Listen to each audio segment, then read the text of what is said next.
Keep in mind when you watch this that I am car-free. This is what I have to do to avoid all of your unrestrained dogs. I have to use the bleeding highway instead of the side roads, for the sake of your irresponsibility with your dogs that, as you will see later on in this video, cost us over $1 billion per year in homeowners insurance alone, 2 years in a row now. And that's for only 17,000 to 19,000 incidents per year, which is less than 3% of the total number of dog bite incidents that lead to medical care every year. Keep in mind that homeowners insurance does not cover pit bulls and other more dangerous types of dogs. And it does not cover health insurance costs, lost wages, disability, lost jobs, ended careers, people who quit their jobs because of all the dogs they have to deal with, or any cost not covered by other types of insurance. So, saying that dogs biting people costs us tens of billions of dollars per year is not an unrealistic assertion at all. And the costs are rising drastically as time progresses. Dog bites and other dog-related injuries cost homeowners insurance liability companies more than $686 million in 2017. Dog bites and other dog-related injuries accounted for more than 1/3 of all homeowners liability claim dollars paid out in 2021, costing $881 million. Dog bites and other dog-related injuries cost homeowners insurers more than $1 billion in 2022, a 28% increase over 2021. Liability claims related to dog bites and other dog-related injuries cost homeowners insurers $1.116 billion in 2023. This is because dog bites have risen in number and severity since the 1980s. As you can see, we have over 316,200 emergency room visits per year due to dog bites, and over 750,000 dog attacks that lead to medical care every year. We could literally buy an entire highway system every year for the amount of money that we are spending on dogs biting people. Dog lovers are sick. Dog love is sick. And dogs themselves are pure evil. Look, it's just running at them.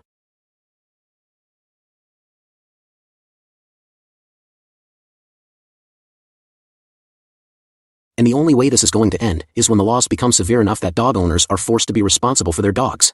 It needs to be a felony to leave a dog unrestrained to start with, because that seems to be what causes most of this harm.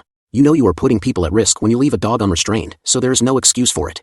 It needs to be a felony to cause someone to be fearful of looking for trouble because they dared to use a roadway or sidewalk with unrestrained dogs on it, as the only one looking for trouble is the one leaving their dog unrestrained, as the people who restrain their dogs have none of this trouble. Especially as now there are no roads that you can go down without having to worry about running into dogs. Now we have dogs even in the middle of the interstate and in the middle of busy roads. And especially as you can't predict what's going to be on any road. People can have their dogs unrestrained one day, and then be putting up a fence for them the next. There can be no dogs on a road one day, and then another day people have their pit bulls running about unrestrained on that same road. And yes, this has actually happened.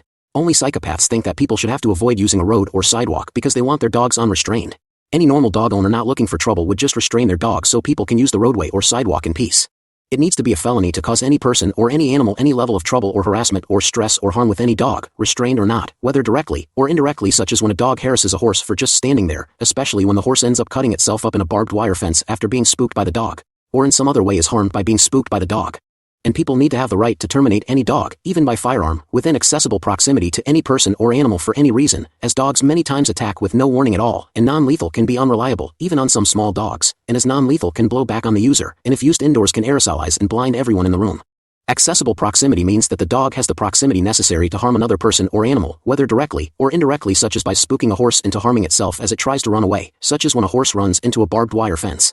And just as with a traffic incident where when someone slams on their brakes to avoid a dog in the highway, they could cause a pileup that could injure and kill people, and yet are not prosecuted if they do slam on their brakes even if it does cause people to be injured and killed, so too the law needs to treat people who defend themselves against dogs and other events the same way, especially as they many times only have seconds to decide what to do and don't know if something even worse could happen if they don't shoot the dog. Such as a traffic incident caused when you try to flee from the dog on a bicycle, and end up causing people to swerve around you when you swerve about the road trying to avoid the dog, or such as when you end up lane wandering while distracted by a dog. The only person at fault for anything that goes wrong during a defensive situation is the one who caused the problem that led to that defensive event, in this case the owner of the unrestrained or otherwise troublesome dog, and they should be legally liable for all harm caused by a defensive event that they inspired into motion with their troublesome dog. And it needs to be legal to stand your ground against a dog, especially as running does cause the chase instinct to kick in, and especially as being distracted from the road and lane wandering, or jumping off a sidewalk, for example, can cause an unpredictable movement that results in a wreck. This is just a few examples of the laws that need to be passed to end this problem. I have started a more exhaustive series of videos on the matter, the link to the latest of which will be below. They elaborate on the matter in much greater detail. What has happened is that psychopaths, sociopaths, and narcissists have caught on to the fact that they can mess up people's lives and get away with it by leaving their dogs unrestrained, and they take full advantage of it. Whether they put you in the hospital after bullying you out of defending yourself with, it's just running at you. Or whether they put you in prison for defending yourself, or for supposedly looking for trouble for using a road or sidewalk that they left their dog out on to cause people trouble, or whether they scare people out of using the road or sidewalk entirely, or whether they cause people to quit their jobs because of all the dogs they have to deal with, such as when I saw a delivery driver quit her job because of all the dogs she had to deal with. The dog worshippers get all of this power under the current system to mess up other people's lives using their unrestrained dogs to do this to people, and they revel in it.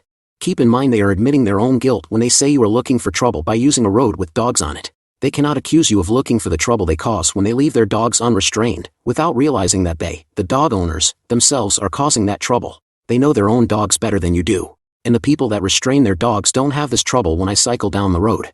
It's only the people that leave their dogs running about unrestrained that have any of these problems. Almost every video that I have seen of a dog mauling someone involved an unrestrained dog. The only reason to leave a dog unrestrained is to endanger people and cause problems, because that's all that leaving a dog unrestrained accomplishes. Thus, those leaving their dogs unrestrained are the ones really looking for trouble.